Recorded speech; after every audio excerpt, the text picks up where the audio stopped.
Line always line. ஏன் சிங்கன்ற பேரை கேட்டால் மட்டும் நமக்கு ஆட்டோமேட்டிக்காக ஒரு எனர்ஜி ஃபார்ம் ஆகுதுன்னு ஃபீல் பண்ணியிருக்கீங்களா? காட்டில் அவ்வளோ விலங்குகள் இருந்தும் ஏன் தந்திரமான விலங்குகள் நிறைய இருக்குது, கம்பீரமான விலங்குகள் நிறைய இருக்குது, அதை விட உருவத்தில் பெரிய விலங்குகள் நிறைய இருக்குது. ஏன் சிங்கம் காட்டுக்கு ராஜா? வீடியோ ஸ்கிப் பண்ணாம ஃபுல்லாக பாருங்கள். வாங்க கதைக்களத்திற்கு போகலாம். வணக்கம் நண்பர்களே, நான் உங்கள் ஆர்டிஎஸ்.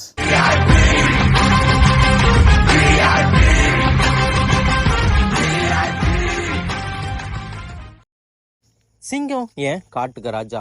சிங்கத்தை விட உயரத்துலேயும் சரி, வலிமையிலையும் சரி, அதை விட பல டன் கணக்கில் வெயிட்டாக இருக்கிறது யானை இருக்குது. அப்படி இருந்தும் யானை ஏன் காட்டுக்கு ராஜாவா இல்லை? ஏன் சிங்கத்தை விட வேட்டையிலையும் சரி, வேகத்திலையும் சரி ரொம்ப சிறந்து விளங்குறது தான் சிறுத்தை. அது ஏன் காட்டுக்கு ராஜாவா இல்லை? சிங்கத்தை விட பல மடங்கு உயரமாக இருக்குது தான் ஒட்டகைச்சிவிங்கி. அது ஏன் காட்டுக்கு ராஜாவா இல்லை? சிங்கத்தை விட அழகான விலங்குகள் பல அங்கே இருக்குது. அது ஏன் காட்டுக்கு ராஜாவே இல்லை?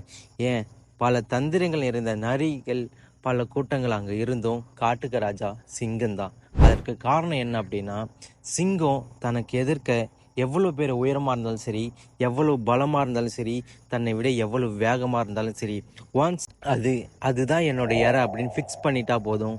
அதோட மைண்ட் செட்டில் நீ தான் இன்னைக்கு என்னோட இறை அப்படின்னா, நீ எவ்வளோ வலிமையாக இருந்தாலும் சரி, கண்டிப்பாக அன்றைக்கி சிங்கத்துக்கு நீ இறையாதான் ஆகுவேன். பிகாஸ் அந்த ஒரு மைண்ட் செட் இருக்குது பார்த்தீங்களா?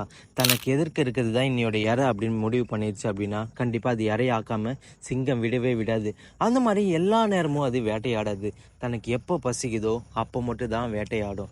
சிங்கத்தோட குணம் என்ன அப்படின்னா, தனக்கு எதிர்க்க எவ்வளோ பெரிய வலிமை கொண்டவனாக இருந்தாலும் சரி, அதை இறையாக்கணும்னு முடிவு பண்ணிட்டா அது விடவே விடாது.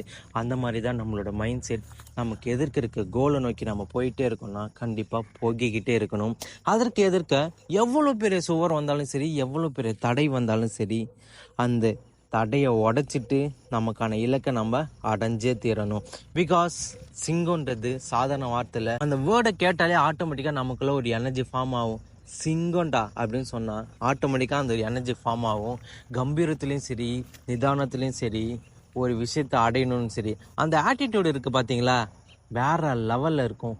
அந்த ஆட்டிடியூடை மட்டும் நமக்கு கொண்டு வந்துட்டோன்னு வைங்களேன், அந்த ஆட்டிடியூடை சரியாக பயன்படுத்தணும்னு வைங்களேன், கண்டிப்பாக ஈஸியாக எவ்வளோ பெரிய இலக்காக இருந்தாலும், எவ்வளவு தூரத்தில் இருந்தாலும், எவ்வளவு கடினமான சூழ்நிலையாக இருந்தாலும் மைண்ட் செட்டை ஃபிக்ஸ் பண்ணிவிட்டு அடுத்து வைக்கிற ஒவ்வொரு அடியும் நம்மளோட வெற்றிக்கான அடி தான். ஸோ சிங்கத்தோட மைண்ட் செட்டை நம்ம லைஃப்பில் கொண்டு வருவோம். சிங்கம்னு கேட்டாலே சும்மா அதிருதில்லை அப்படின்ற மாதிரி தான் எல்லாரோட மனசுலேயும் இருக்கும். நம்ம ஆட்டோமேட்டிக்காக நீங்களே சொல்லுங்கள், சிங்கம் வருதுன்னு சொன்னாலே போதும் நமக்கு ஒரு கூஸ் பம்ப் ஆட்டோமேட்டிக்காக உருவாகும்.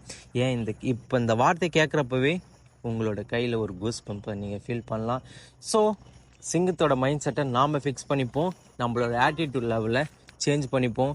வெற்றி எவ்வளோ தூரமாக இருந்தாலும் சரி, எவ்வளோ கடினமாக இருந்தாலும் சரி, அதை அடையாமல் விட மாட்டேன்ற மைண்ட் செட்டுக்கு ஃபிக்ஸ் ஆகுவோம். நம்மளோட சேனலுக்கு ஃபஸ்ட் டைம் வரீங்கன்னா மறக்காமல் நம்மளோட பேஜை சப்ஸ்கிரைப் பண்ணிக்கோங்க. மீண்டும் அடுத்து ஒரு அருமையான கதைகளத்தில் உங்களை வந்து பார்க்குறேன். ஆர்டிஎஸ்.